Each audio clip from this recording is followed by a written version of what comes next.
Ladies and gentlemen, life is a classroom. The problem is, most people don't realize it until the final bell rings. You don't always have to touch the fire to know it burns. You can learn from watching someone else get burned.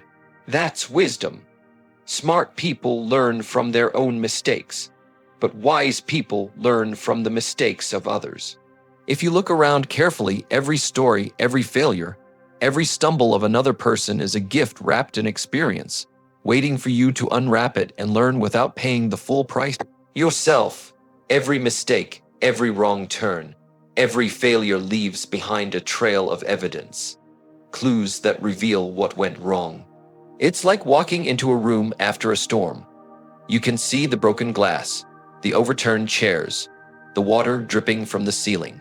You don't have to be the one who lived through the storm to know it was real. You just need to observe what's left behind. That's how life works.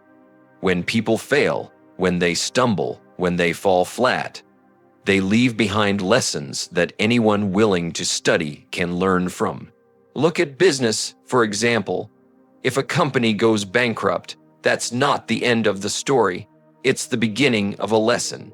If you trace the steps, you'll usually find overspending, ignoring customer needs, or refusing to adapt to change. Those mistakes are signals, warning signs that say, "Don't go this way, it's a dead end." And the wise person takes note. The same goes for health.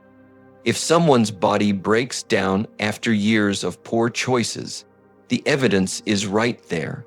You don't need to experience the same pain to know that neglecting your health today will cost you dearly tomorrow. The key is this: failure is never silent. It always leaves behind tracks. The challenge is that most people walk past those tracks without paying attention. They laugh, they criticize, they gossip about someone else's downfall, but they don't pause to ask, what lesson can I take from this? That's a mistake.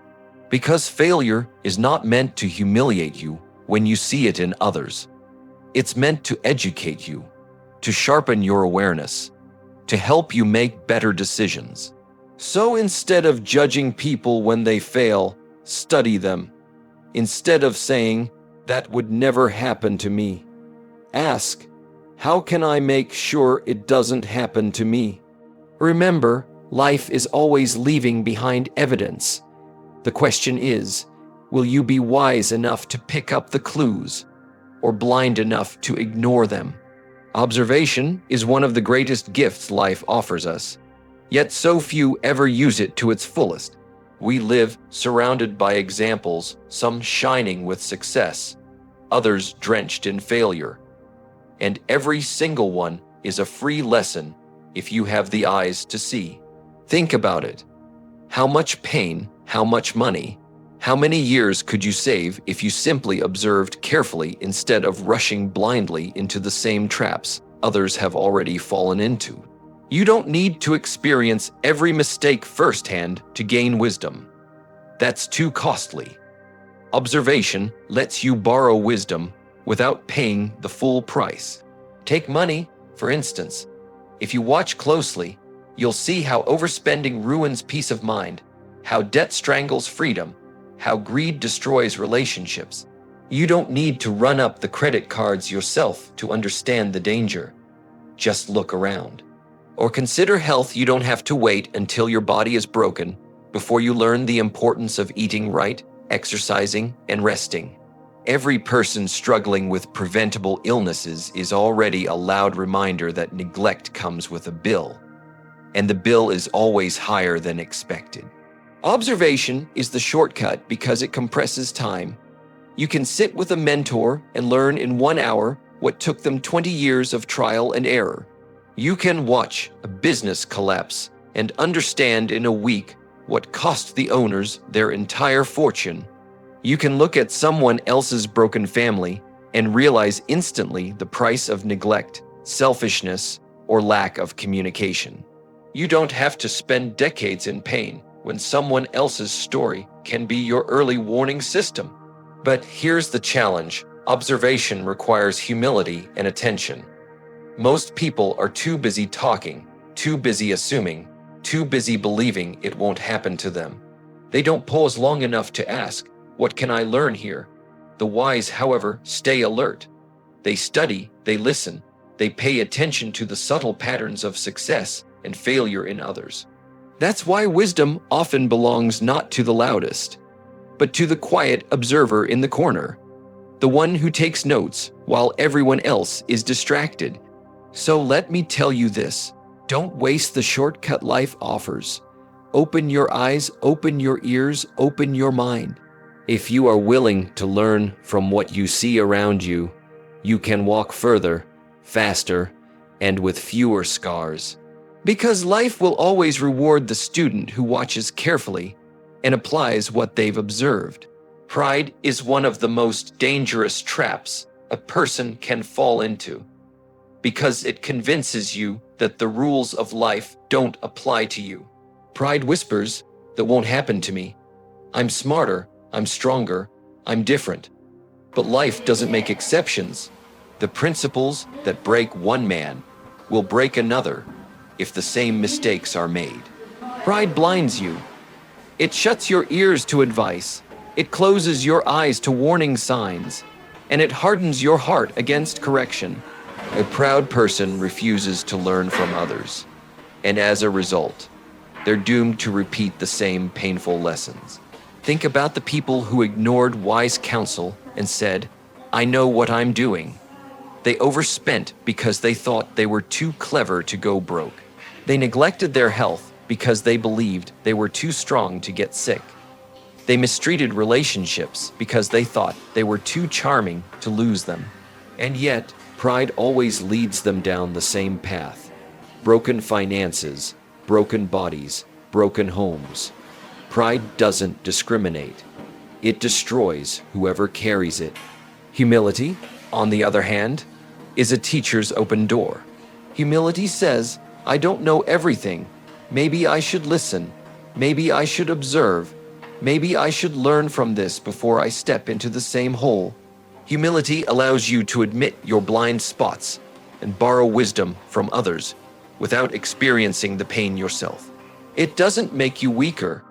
It makes you stronger because you're building your future on a foundation of lessons that cost others dearly, but that you got for free. The humble person asks questions. They don't assume, they inquire.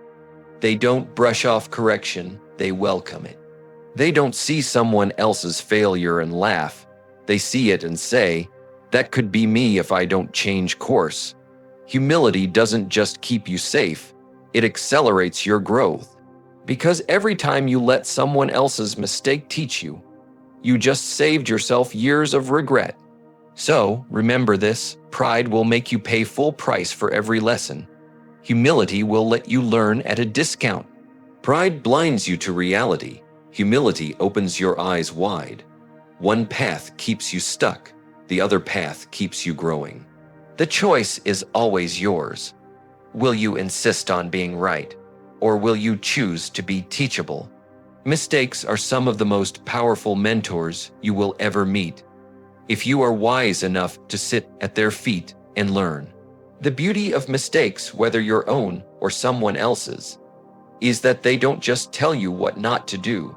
They shine a light on what to do differently next time. They carve lessons into the pages of life that no textbook could ever capture. But here's the key. You have to treat mistakes like a teacher, not like a punishment. Too many people let their mistakes shame them into silence, when in reality, those very mistakes were meant to shape them into wisdom. I've watched friends and colleagues make decisions that cost them dearly.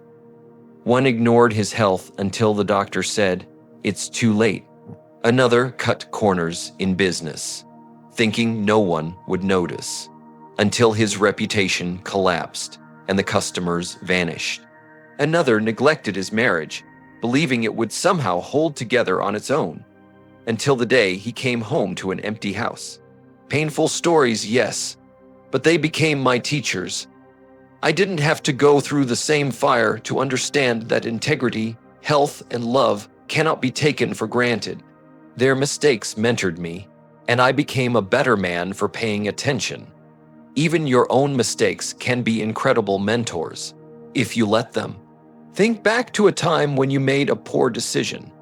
Maybe it was a financial move. Maybe it was a relationship choice. Maybe it was a missed opportunity because of procrastination. That mistake didn't come to destroy you. It came to teach you. And if you took the lesson to heart, you walked away wiser, stronger, and better equipped to face the future. Failure is never final when you use it as feedback. Mistakes can either bury you in regret or build you into resilience. The choice depends on whether you treat them as enemies or as mentors. The successful are not those who never make mistakes. They are the ones who refuse to waste them. They extract the wisdom, apply the correction, and move forward with greater clarity. Every scar they carry is a reminder that they've learned something valuable. And when you learn from other people's mistakes as well, your pool of wisdom multiplies without multiplying your pain. So don't run from mistakes, don't despise them, and certainly don't ignore them. Invite them to the table, sit down and ask, "What are you here to teach me?" Because the truth is, mistakes are some of the greatest mentors life will ever send your way, if you're humble enough to listen. Learning by itself is never enough. Life doesn't reward what you know. It rewards what you do with what you know. You can read 1,000 books, attend every seminar, and nod your head at every piece of wisdom. But if you don't apply it, it's just information sitting in storage. And here's the danger. If you don't apply the lessons you've observed from others' mistakes, you're bound to repeat them yourself. Knowledge ignored is knowledge wasted, and wasted knowledge always comes back as regret. Think of it this way. If you see someone ruin their finances through reckless spending, and you still live beyond your means, you will end up in the same trap. You saw the warning, but you ignored it. If you watch someone lose their health because they neglected exercise and diet, and you keep saying, "I'll start tomorrow," the same consequences are waiting for you. Observation without application is like seeing a stop sign and pressing harder on the gas. You can't say you weren't warned. You just didn't act.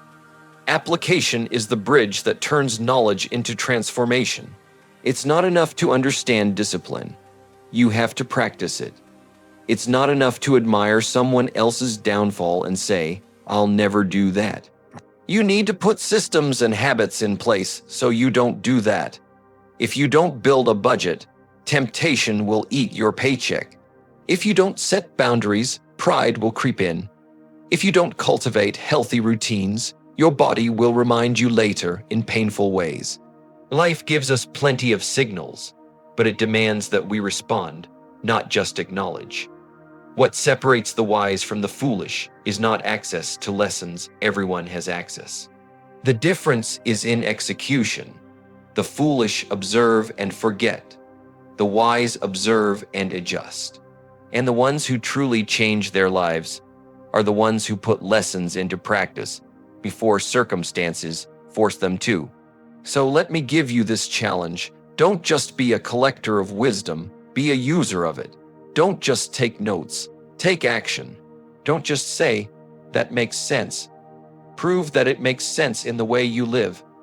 Because if you don't apply what you learn, you will eventually repeat what you observed. But if you apply it, you'll save yourself years of unnecessary pain and build a future that others will one day learn from. Oh, my friends, I stand here to tell you that you don't have to pay the full price of every mistake yourself. Let other people's experiences, both their failures and their triumphs, become your teachers. Learn faster, grow wiser, and rise higher by being a student of life, not just of your own life, but of the lives around you. Because wisdom says, if they fell in the hole, I don't need to jump in after them to know it's deep.